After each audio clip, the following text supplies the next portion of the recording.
and gentlemen, welcome to the European Masters Road Trip. My name as always is Rob Price. Joining me as always is BP Cast. But I mean, we've got the man who's promised to meme his way to the top, and it is Sa1na.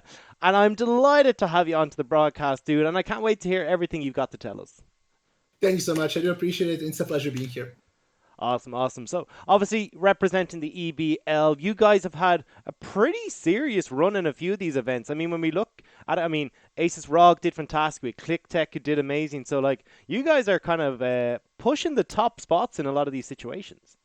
Oh, exactly. I mean, Balkan in general has that X factor. You never know what to expect. And then everybody's like, even the first time ClickTech showed up and they're just like, what is this region? What is this team? And then, they make a boom. Then Aces makes it in top 4. So, with Balkan, I guess you never really know what to expect. And that's kind of the fun of it.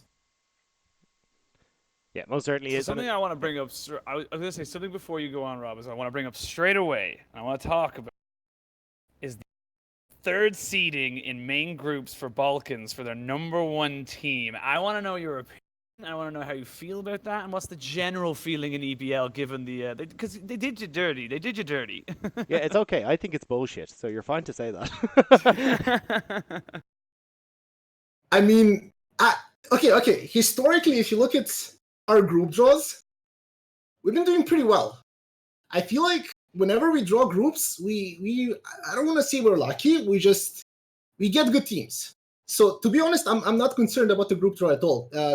Basically, if you go back, yeah, our groups are pretty good. Past season, we had the 3-0 big, and then honestly, I feel like Random 5, we're gonna ignore the draft that they did, 2 drafts that they did, but they could have made it our groups pretty easily. So in general, I mean, Aces also, they had Genside, they had Echo Zulu, and they had one more team that, again, I feel like Aces was for sure, and of course it ended up being so top 2 in the group. So group wise, I mean, I'm honestly always fine. I just feel like we, again, you never know what to expect, and I feel like we always get good groups. So let's go.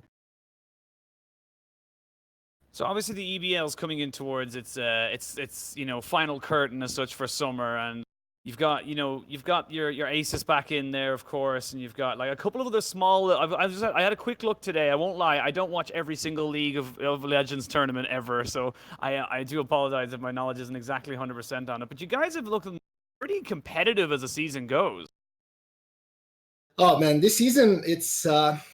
I just feel like when making this season, you try to add a bit of spice, and then the whole bucket just fell in, and I don't even know where to begin. So to start off, I'm gonna start with a team that should have made it top 4, but halfway through they lose their jungler, which was Spooky, that previously played Random 5, and they ended up being 7th, and now they're gonna play in relegation. So that's kind of hilarious even there. Then you have the whole situation with Red Star, the team that was in the 2 previous EU Masters, didn't do so good in the play-ins. They basically took the best mid laner from Wild, that is now 4th. They took the superstar jungler from Aces, Double Aim, and they basically just picked off these players. They kept their original top laner from previous season, Coincidence, and then their bot lane is their old AD carry and a guy from Russia called Skash. So they made this super team with the intent of going to EU Masters, doing really well there. And then they end up 2nd because Aces, they totally rebranded, because basically here in Balkan, you have, Double Aim was so tied to Aces, and he was like the face of the team. And now with him leaving, they basically lost all of their roster. 3 people went to Italy, 1 person went to Spain, and then you have Double Aim obviously going to Red Star. They fully rebrand. They get Tasteless as the core, which previously played on ClickTech, and they just end up being the first in the regular split. So that's pretty insane. And then the third team is a basically it's a love project from our owner of a net cafe in a city in Belgrade. He made a team, and before the start of the season, he said, we just wanna keep our EPL spot, and they actually end up performing really well, ending up 3rd, and now they're gonna be in the semifinals. So again, it's been a crazy season, to be completely honest. Yeah, I think the one that stands out to me as well is when I looked at this, I was like, wait, Eden Prietel's now the jungler? What happened to the support role? Like, what's going on over there? I don't understand anything. And it's so crazy. So with Random 5 as well, they lost Vendettas. He went to Italy. And basically they lost Spooky clearly to X25, so they got a new jungler called LeBron, yeah, that's how you pronounce it. He's been pretty top ranked on East, but apparently I think the synergy within the team didn't mesh so well. Random 5, I mean, I'm pretty sure you know about their dream run. They went straight from relegations to winning EBL and then going to EU Masters, so that's pretty sick. So basically, I feel like it was more their synergy and the team atmosphere than individual plays, because the previous season they were all like Diamond 1 on West. Individually, they weren't the greatest players out there, but just because they worked so well as a team, it was great. So they started off horribly in EBL this season. I feel like they lost the first 4 or 5 games back to back. Then they realized LeBron just doesn't mesh with the team. So Edin just stepped in and he's like, yeah, sure, I guess I can jungle. So he steps in and he has like the weirdest playstyle ever as a jungler. He rushes Guardian Angel before he finishes his jungle item. Like, I don't even know what's happening. It was pretty weird. I'm not gonna lie. But for some reason, just the way they mesh was so much better, and they actually performed better. You had LMZS that had a game where he completely, like, he straight up won alone. I think it was like 20-1. Everybody else was insecure, just carrying the game. So Random 5 came super close to qualifying for top 4 this season as well. And then they had one unfortunate event where they ran out of power, they couldn't get a sub, and yada yada. So basically didn't end up top 4, but to be honest, I feel like if that didn't happen, we could have just as easily saw Random 5 being fourth with Edin as a jungler that, honestly, to be fair, throughout the season has stepped up significantly. And I'm going to say it's really hard because then you have the Wild team that's pretty insane as well. But yeah, Edin honestly stepped up and he impressed me quite a lot in this season.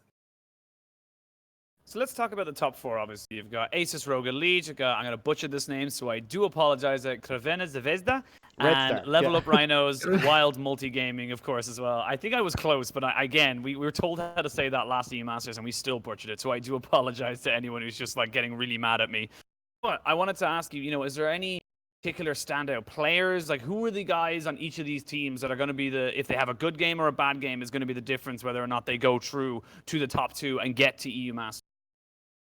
Yeah, so I guess we can just start from I guess we're going to go from 4 and work our way up. So basically Wild, clearly they lost Mate, and Mate was their superstar mid laner. So now I feel like it's mostly up to their jungler. Sa1na is a guy that started off pretty poorly, joined the previous season, and then just became better and better and better. And I feel like the meta suits him pretty well because he tends to pull out some weird picks that tend to work. So, for example, his Xin is really strong, and it's not really that played on Balkans, but for some reason he makes it work really well. His Aatrox, his Sejuani also clearly very, very good. So I feel like if he can step up in the semifinals, it's gonna be possibly really good for them. But again, they play versus Aces, and that's another story. Third team, we have Level Up, and with Level Up, it's pretty interesting because their AD carry has insane stats. Like, that guy, I haven't seen him have anything less than 10 CS per minute every single game. Like, their team is getting stomped, right? If they lose in 20 minutes, he's gonna have perfect farm, perfect AD. He plays so good. But, AD carry meta, I'm an AD carry here, I have to complain. We get one-shotted quite easily every now and then. So with them, I more feel like it's going to be their mid laner, because I feel like Level Up's AD carry is going to perform no matter what. But their mid laner has had some games where he just plays out of his mind and just completely stomps mid lane, and then he makes enough pressure for the rest of the team to just pull that back and then get the win. So with Level Up mid laner, with Red Star, I know we have Double Aim, but again, I feel like Double Aim will perform no matter what. I feel like it's going to be their mid laner as well, Mate, that came over from Wild. That guy, he is the epitome of aggression. Like, that guy will try to kill you no matter the matchup, no matter the situation, no matter anything. He's going to try to kill you at level 2. And it's really fun watching that explosive playstyle because, observers, you just go to mid lane and something is going to happen. And it's really fun watching him. He had games where that clearly went south, but then he manages to pull back. He, goes to side lane, gets that farm priority, and becomes really strong. So I feel like mid lane is going to be key for Red Star. And with Aces, I feel like with Aces, there's not a single player that stands out as much as the fact that the whole team when they play good, they play insane. Like, honestly, I feel like that team has so much potential. And the things they've shown in EBL with just their macros, their rotations, their drafts, their lane swaps, like, I feel like they have such a high skill ceiling, and I feel like they haven't reached it yet. But maybe going to EU Masters, they're gonna have a chance to show what they can do. But with Aces, I feel like it's more gonna be the synergy. But if I had to put one player on the board, I think it's gonna be their AD carry. I feel like when their AD carry played worse, the whole team played worse as well. And when he steps up, it just looks like a perfectly working machine that just runs through everything that's in their way. Because I'm looking at a couple of the rosters there, and like I cast the Baltic leagues, so I know the Hast has been an absolutely phenomenal mid laner. Then I've seen like a couple of guys that are coming over as well from like the likes of Falcon and stuff like that. You've got Lotus there, who looks incredibly strong and level up. Like this is actually a region that like is very quickly starting to get stacked. And is there now like more people coming into it, or is it just that these players? I suppose. Hang on, let me reword that. Is it more that people are coming to the region, going, "I want to play for the Balkans. They're an unbelievably strong region," or is it a case of now people are starting to create a name for themselves and becoming household names? Because, like, we already talked about like Double Aim looks absolutely unreal. Said it's a few of the guys there. Tasteless as well. We've seen a couple of times now. Like these are guys that are really, really strong. Well, I feel like it's a mix of both Okay. because if you look at certain players like Milica, that played for Click, clearly went over to Turkey. They went to Spain, won Rookie of the Split. Now he already qualified for EU Masters. You have Sakura that also played in Click. Now he's playing in Let's. You have Nikola and Stefan that are in Fenerbahce now in Turkey. Basically, I feel like, and also as well, if you look at a lot of other players thinking about it, you have Von that plays for Quas, he's also in Spain. You have Labrov that played for Wind and Rain. There's a bunch of players or Rome as well, that played in Balkans that end up, moving on. And honestly, in my personal opinion, sometimes I agree with the move, sometimes I do not. Because the way I see it, I think some players are better off, getting top 2 in Balkans, showing up in EU Masters until you get the right offer, than being, 7th in Italy, not targeting anybody. But that's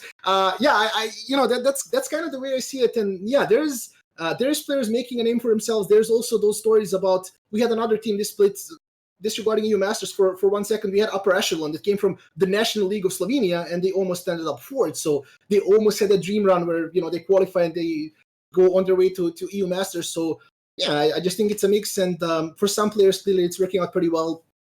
And just Balkan in general, again, it's a pretty insane region. Again, every time I see us in EU Masters, it's always, I literally have no idea what's gonna happen, even though I'm the Balkan expert, and it's still pretty fun. Yeah.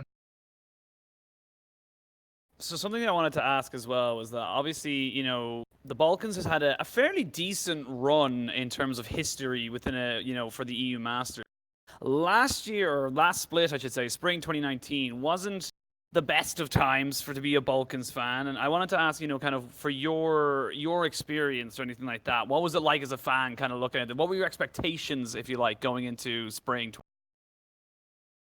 So basically for play-ins, I feel like play-ins is hell. I'm not gonna lie. I feel like play-ins are so freaking difficult to get out of. Just looking at the fact that you had I believe it was 2 play-in teams in the top 4 or something like that. So we had the team from play-in actually win the EU Masters. So I just think whoever gets into play-ins is pretty resting pepperonis. To be fair, I'm not gonna lie. I just think it's too hard. And especially considering that it's you make one mistake and that's pretty much it. So the whole playing format is very, very difficult. To be honest, even as a fan, whoever makes it into play-ins, best of luck. Regarding groups, I feel like it's a little bit of a different situation. I feel like last season it was pretty disappointing seeing the draft of Random 5. They made some crucial errors, and again, pretty similar to play-ins. If you mess up a draft, if you mess up a game, then that could just cost you moving forward. And again, them fighting with the Nordic champion and the Greek champion, I feel like Random 5 could have easily gotten out of groups, but it was basically that first game where, if I remember correctly, they picked Sa1na instead of Taric, and then the enemy just picked Taric, Tristana, and they just kept all in the Sa1na.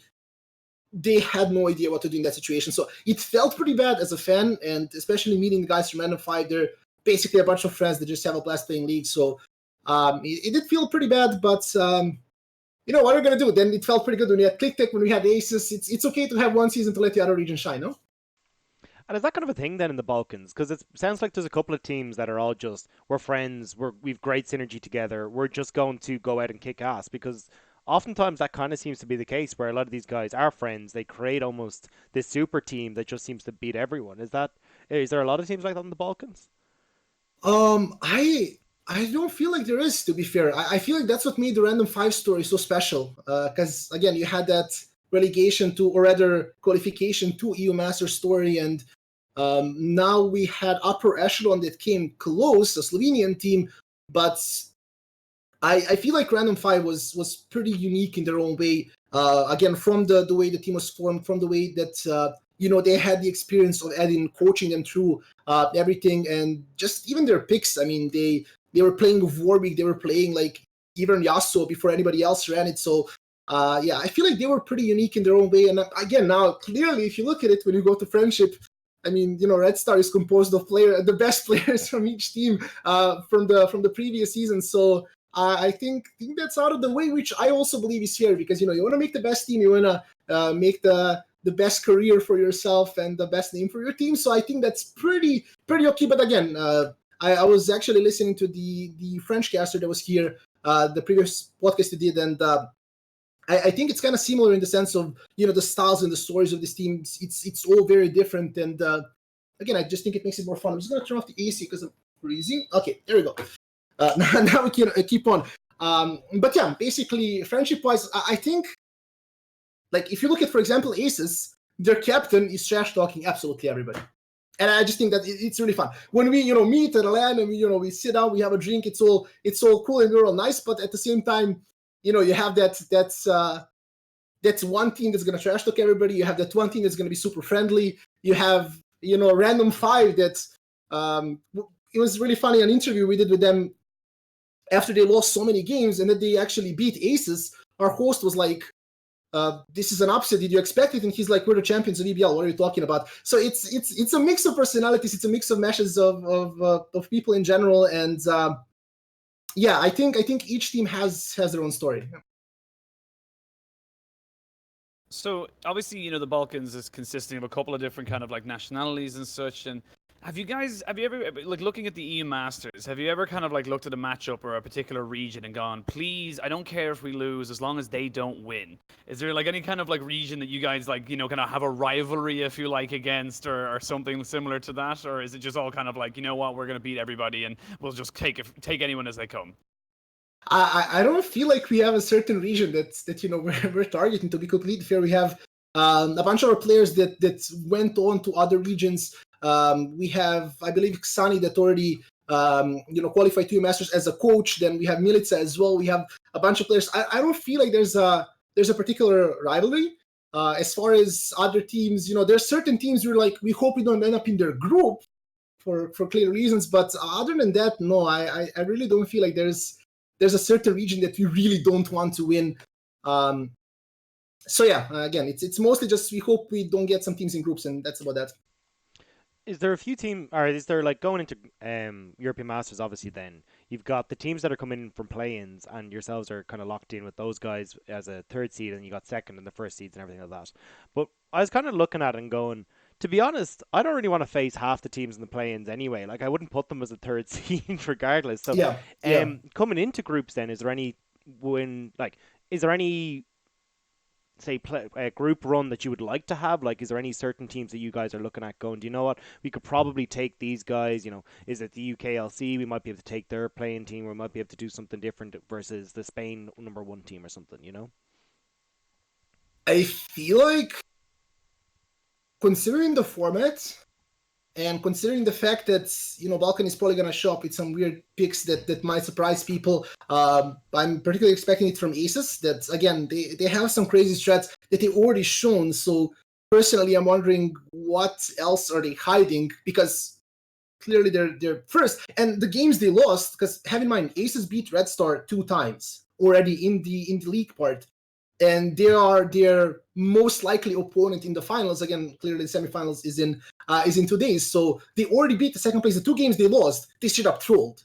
So I feel like they have so many more things to show, and I just can't wait to see that. So I feel like both, if let's say Aces and Red Star make it through, I feel like they can beat anybody, putting the format in. I feel like there's more teams that we don't want to face. I feel like Germany in particular is a very strong region. I feel like LDLC is good. However, last season I believed in LDLC so much, and then all the other casters were trash talking me because they said they're going to be good, and they kind of flopped there. You have the clearly Fnatic Rising. I feel like they're going to be pretty good as well. Spain a little bit weaker this season, I feel, but again, it's EU Masters, and for all I know, Italy might win the whole thing. That's clearly the trend of it. But yeah, I feel like Germany in particular has really strong players. Their first seed, I believe, is Big. Their first seed. Yeah, I feel like Big is going to be a big threat. No, it's too early for those. Germany, France, and yeah, let's say Fnatic Rising. Other than those teams, I feel like we should be fine. So looking towards the future, beyond the 2020 vision, if you will, of the Balkans, if you could change anything, if you could add anything, like unlimited resources, what would be the one thing in that spikes up in your head that would give the Balkans the next level that it needs to kind of like, be considered along the lines of like, the DACH region, the LFLs, the Spains, that kind of stuff like that? What would you want to see happen in your region? Personally, I feel like maybe players playing in a LAN environment. I think that would be pretty cool. They all clearly play online until they get to the LAN finals. So maybe if we're talking unlimited resources, I'm a caster, might be biased, but I would like to have everybody under one roof. That could be pretty fun, production value wise, and maybe all the players being in a boot camp. For example, Level Up, a team that's third, that might be a bit of an upset. We didn't expect them to be third, and they're one versus Red Star. So they're going to be playing semifinals with, I guess 50% chance of maybe making. Not sure how you measure that, but it doesn't really matter. They had a bootcamp. They spent, I believe, 10 days together or so, and their performances actually improved quite a lot. So maybe all the teams being together, maybe a little bit more investment into, the backbones of organizations, because I feel like I don't even feel like every team in EBL has a coach even, which is a pretty huge thing. There's certain teams that just have players doing drafts and maybe having some analysts and stuff like that. I feel like that part might be a bit lackluster. I feel like the talent is there. Clearly, we have a lot of players that are very, very good at the game, but I just feel like if certain players wouldn't have to do certain responsibilities of a coach or a manager or an analyst, they might perform even better. So yeah, just the whole backbone of everything to help those talents grow and show up in new Masters. I'm loving the chat you brought in now, because I'm just reading Twitch chat at the moment, and there's just everyone complaining on both sides as to whether you're right or wrong. So, but no, I think that seems to be kind of the biggest complaint looking at a lot of different regions, is just having that little bit of extra cash to just kind of do those things where you can either get a little bit more LAN experience, or a gaming house or something along those lines. And I think with the results the Balkans League has been putting in, I think definitely it is a region that deserves those resources, because you seem to be churning out talent like there's no tomorrow. Like everyone that comes out of that region, I'm just like, this guy is an absolute beast. So I think definitely a region that we'll be seeing a lot more of in European Masters, and I think should be looking towards a lot of those top spots. I mean, I'm looking at the teams that you've got there, and I'd be surprised if you didn't make it to at least semi-finals. Yeah, again, I feel like as at the top 2 teams, whoever makes it will do pretty well.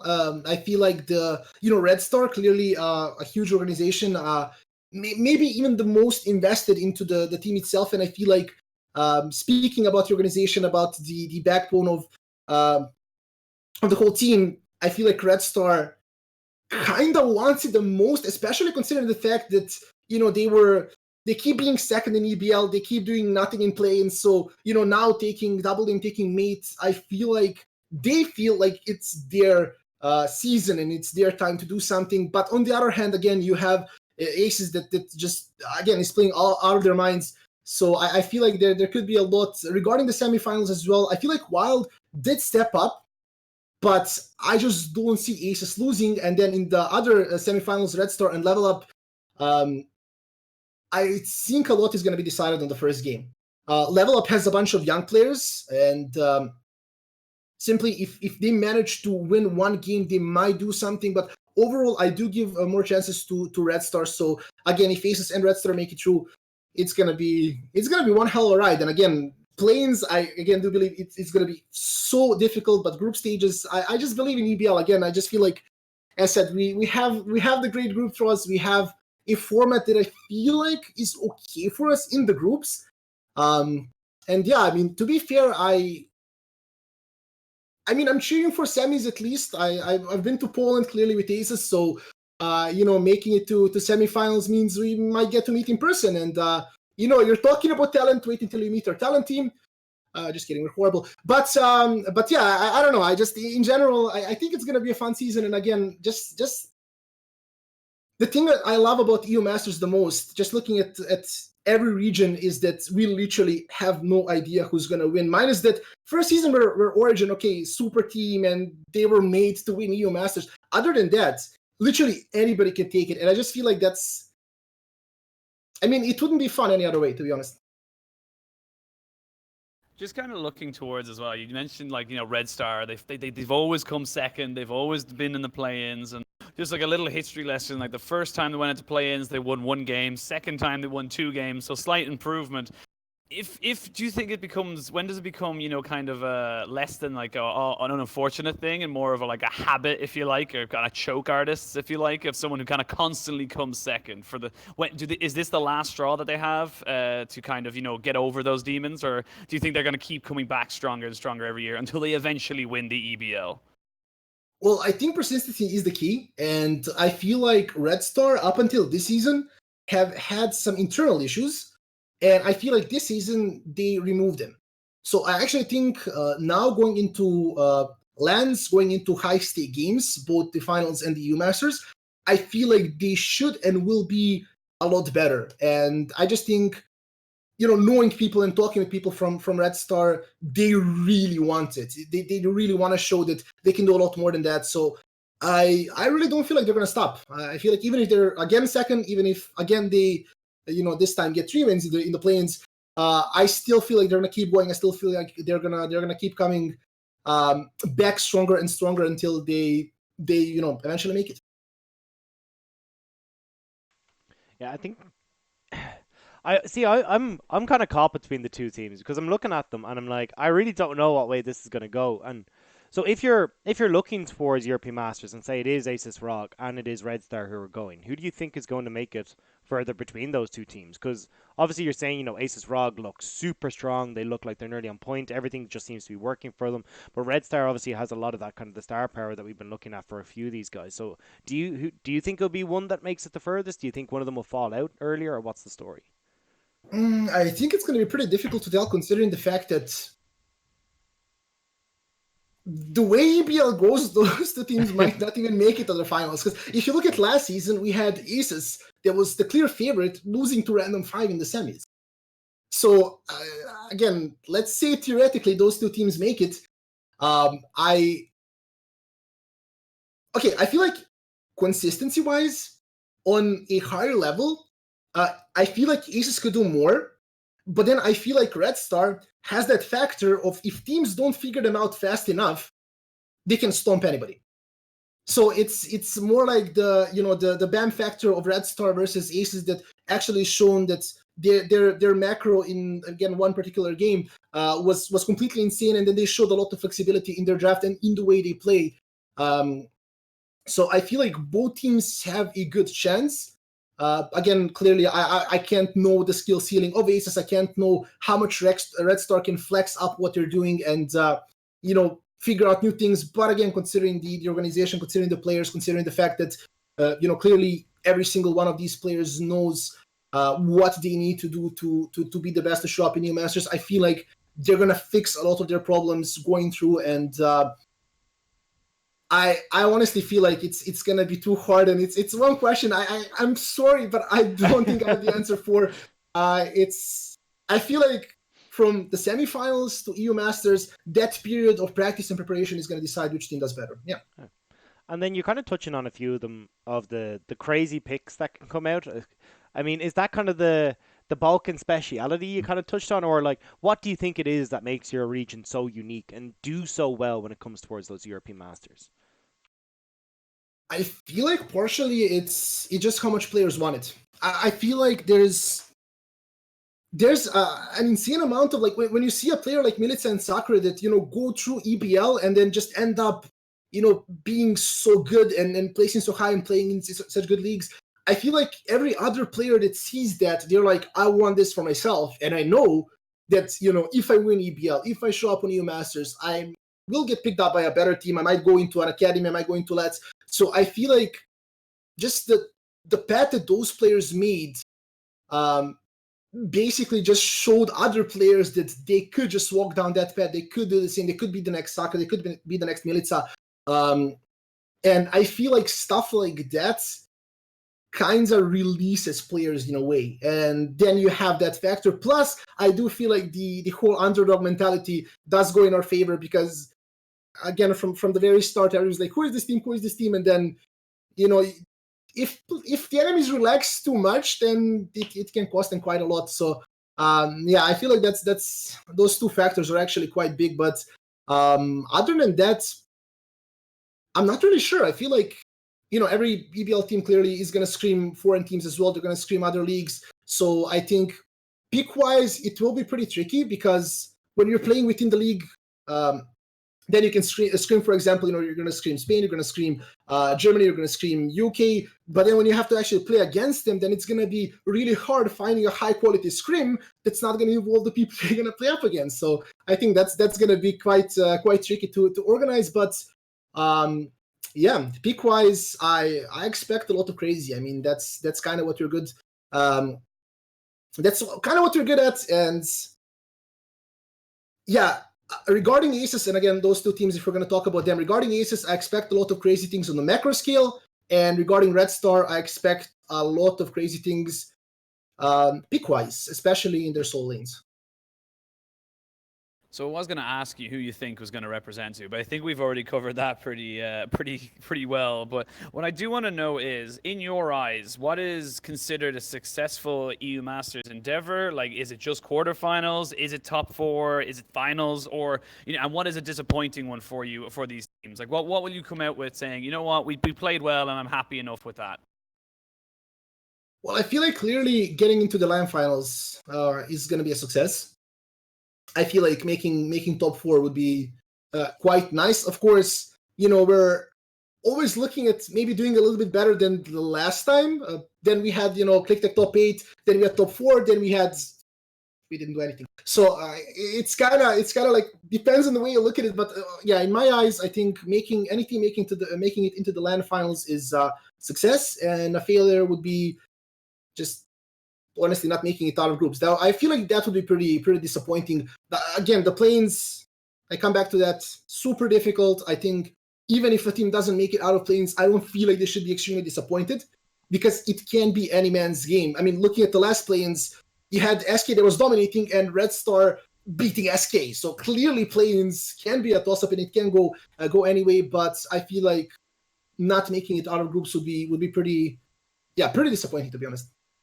So you kind of talked about like what would be disappointing, but what would be the best? Like, do you think that the Balkans could win the whole thing? Do you think the teams are there and they're ready for it? Yeah, I honestly feel like anybody could win EU Masters. I honestly feel like looking at Balkans, I feel like they do have potential, and I feel like every single season they have what it takes. Will it be difficult? Yes. But again, historically looking at the previous seasons, even some teams that we thought would be completely dominating, looking at, for example, LDLC and Rogue last split, we're like, okay, top two easy, top two is going to be the finals, then they just end up not doing much. So I feel like even the best teams on paper can flop, and certain teams that have a lot of potential, it might be their day, their week, their season. So I honestly feel like if they put in enough work, again, if they work on what they're good at and just fix a little bit of the issues they have, I feel like both of the teams will have potential to actually win the whole thing. So my now question, coming a little bit back towards kind of the local scene. Such that we talked about how it's Red Star and Aces are probably going to be your top two. Who's your number one and who's your number two? Who is winning the EBL, representing as the number one seed, and who's going into play, and why? Let me just find a coin. I can flip it. No, I'm just kidding. Okay, so basically, I think it's gonna be super difficult to call that one. Just be warned, the chat is listening, so they're going to abuse you no matter what you say. I'm well aware of that, but I'm kind of used to it at this point. So I kind of stream daily, so I'm kind of used to being trash talk for everything. Looking at the LAN performances, I feel like Red Star has not really had a good run. I feel like at the actual finals, they do underperform. And the previous season, for example, something really weird happened. If you look at Random 5, they had an amazing cannon. They just played cannon top lane every game. You play cannon, cannon, cannon. LAN finals, first game, Red Star loses to cannon. They leave cannon open. Second game, they leave cannon open. They lose to cannon. Third game, they leave cannon open. They lose, and they just completely get wiped in the finals. So I feel like there's some things I can't explain about Red Star in the LAN finals. Again, the internal issues are fixed, so that might be a thing. But then again, if you look at the other side, Aces lost their coach. That's a huge thing. So Spale, that coached one in Brazil, came back over to Serbia. He coached Aces, and coming up to the end of the split, he actually moved on to another project. I did speak with some Aces players. I asked them, do you feel like it's going to impact you a lot? They said, no, we're fine. We took over the drafting and everything, even prior to him leaving. So, I can only take that word with a grain of salt. So I really, it's going to be really, really difficult to call which team is going to win. Again, historically, Aces versus Red Star, I'm going to give it like 51% to Aces, just because of what happened before. But I honestly feel like it's any man's game. And did you see a difference in performance for Aces Rog coming up towards, the coach stepping aside, or were they kind of still very, because like you said, they were super consistent the whole way through. So has it really been a factor? Like, have you seen a little bit of a falter, or do they still just look super strong? That's the thing. The thing I'm confused about is the fact that apparently after the coach left, they had the most insane macro game I've ever seen. So I don't know what's going on there. I'm not really sure, who was to, praise for that performance. But clearly going to the end of EBL, at least the regular split, they played out of their minds. And, maybe they had some external help. Maybe they had a coach, maybe, again, Tasteless, who is the, I guess, the all-star basis now, the superstar player. He has a lot of experience. He has a lot of experience in shot calling. He played for ClickTech. He played in Spain a couple of seasons. So, maybe it's him pulling the strings. I'm really not sure, but I don't know. I think they're still gonna do fine. I don't feel like their performance, looking at it, has been impacted too much. But then again, I feel like LAN event, again, is a whole other story. I mean, the finals, it's normally, it's packed full every single final we had. You have, I believe the stadium holds 1.4K people that are just completely screaming out of their minds. And it's, for some players, especially players that never played in that environment, can be a little bit intimidating. I spoke to one player from Red Star from the previous season, and he said he literally, like, at some point he could hear the crowd screaming through the sound isolating headphones. So, to some players might be a bit weird, but then to some players, like, for example, Tasteless and Double, they're already used to the crowd. I feel like that empowers them. They play better when people are just screaming their names. So the fact that, they might not have a coach on stage might impact the person drafting, because I feel like that's one time where you just want, silence, and you just want to focus, and then you have, people just screaming your name, let's go, let's do this, and it might be a little bit more impactful. And clearly, I feel like, considering that both teams are so close in the way they play and their odds are so close, the draft might just decide everything. So it's still pretty much a toss-up, yeah. So I have one last question. you like coming in. You know, you can ask him anything you like at So all. Oshin, But I'm just my going to hang question on. now becomes. So what I'm going to do is I'm going to Oh, take am my I? question and instead I'm going to give it to the chat. So people, because there's about a 20-second delay on the chat, so people could start putting questions in the Ah, chat. okay. I'll read them out, but go ahead, Oshin, and ask your last question.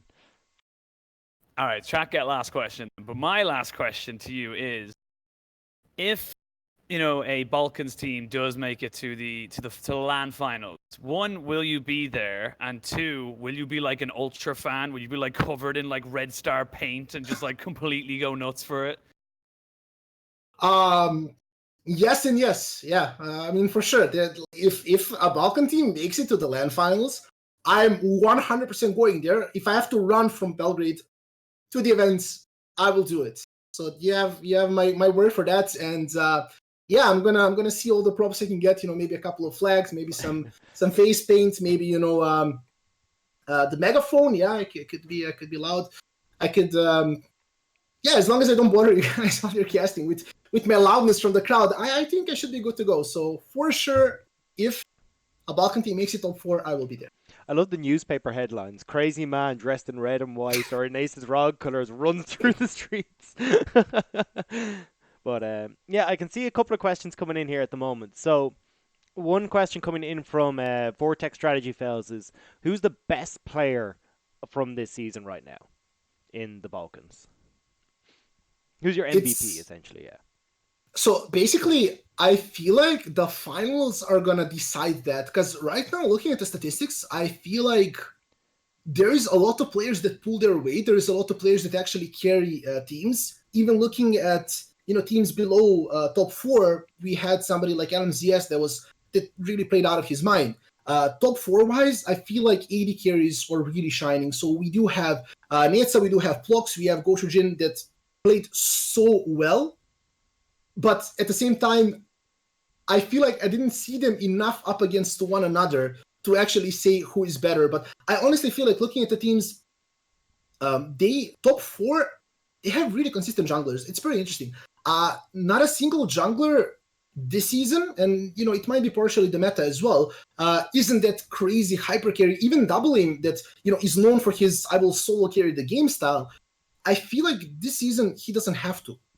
He has a really talented mid laner. He has a really good AD carry. He has communication with his support, and he has a top laner that actually switched up his shampoo and now is performing quite well. If you look at Ace jungler, the jungler of Aces actually buys the most control boards next to all the supports. He buys the most control boards in the league. So they're all playing so utility now. Top laners, I feel like play what they have to. I feel like top laners this season are really flexible, and we saw everything from carry picks to tank picks to I will go and lane mid lane if you need me to lane mid lane because you have a better matchup top. So I honestly feel like I don't feel like I can single out a single player yet, but I'm going to single out those 3 AD carries, and I feel like coming into the semifinals and the finals, it's kind of their turn to show me who's the best, so I can finally praise them. And then I think we got another question there, and I think you kind of touched on this a little bit already. But if the Balkan underdog mentality, if it helps you in winning, and if it's like that now, how far do you think it can carry you? It depends what team we're talking about, I guess. I mean, if you look at a player like Tesla, who's I'm pretty sure in the chat, I don't feel like he can have an underdog mentality playing against SKT. I feel like he's very confident as a player, and Not a bad way to be, you know. that's true. Yeah, that's pretty much true. But I feel like in general, if people see you as underdogs, but you have a real chance of beating them, it can be an advantage. They might prepare a little bit less. They might simply in the way they play relax for the first 5-10 minutes, and by that point it might be a little bit too late. So I feel like it could help, and again, I just feel like a lot of players really have that fire in them that makes them want to do it. I mean, just looking at the previous season, for example, with Double Aim, he felt so bad he wasn't in the finals. Like I cannot explain how bad he felt, and he wants to be there so much. We have Tasteless that it's in Spain. He was normally like 6th or 7th in his start of it. He just wants to he wants to win something. He wants to prove that he wasn't just a player playing for click. That he is a guy that can, carry his own weight, carry his own team, and do a lot. So again, I feel like the fire in the players plus the fact that some teams might underestimate us could actually be pretty beneficial for us. And I'm going to take this as just the last question here. So it's going to be, do you think that any of the EBL teams from now or past seasons could compete? It says Worlds here, but let's say Worlds or, LEC level. We'll bring it back a step as well. Do you think you guys are capable of any team that ever exists in the EBL of competing at that level? I honestly think ClickTech easily. I feel like ClickTech in their old roster could have easily played Let's. They had a really high quality roster. They also had an incredible mesh as personalities. They fit really well. They had a great coaching staff, which is again what I was talking about earlier, with a lot of teams not having really high quality coaches, because they had Realistic that is clearly doing a lot of work, and they had Enatron that is also doing a lot of work in the Turkish league. They also had an analyst next to those two. So I feel like Iktik, as a whole, looking at the players and the staff, were good enough to play in the Let's. And partially I feel pretty bad from a fan point of view that we never got to see that. Some players Saka already made their Milica against Spain, some players in Turkey, but I honestly feel like if they stay together, they could have made it. And I don't feel like just played. I feel like top 4. Like I feel like they could have done a lot, but maybe one day. I still have my hopes up of a reunion of those players, and maybe one day doing something together again. Well, I mean, either way, it does show that there is a heap of talent in the Balkans League. But I think we're going to call it there for the moment. Sa1na, thank you so much for joining us. It was an absolute pleasure, and I cannot wait to see how the Balkans League does match up against everyone when we do get to that European Masters. But yeah, that's going to be everything for it this afternoon, guys. Thank you very much for joining us. Chat, you've been awesome, and thank you very much for chatting away there and asking your questions. But we will call it quits and have a good night.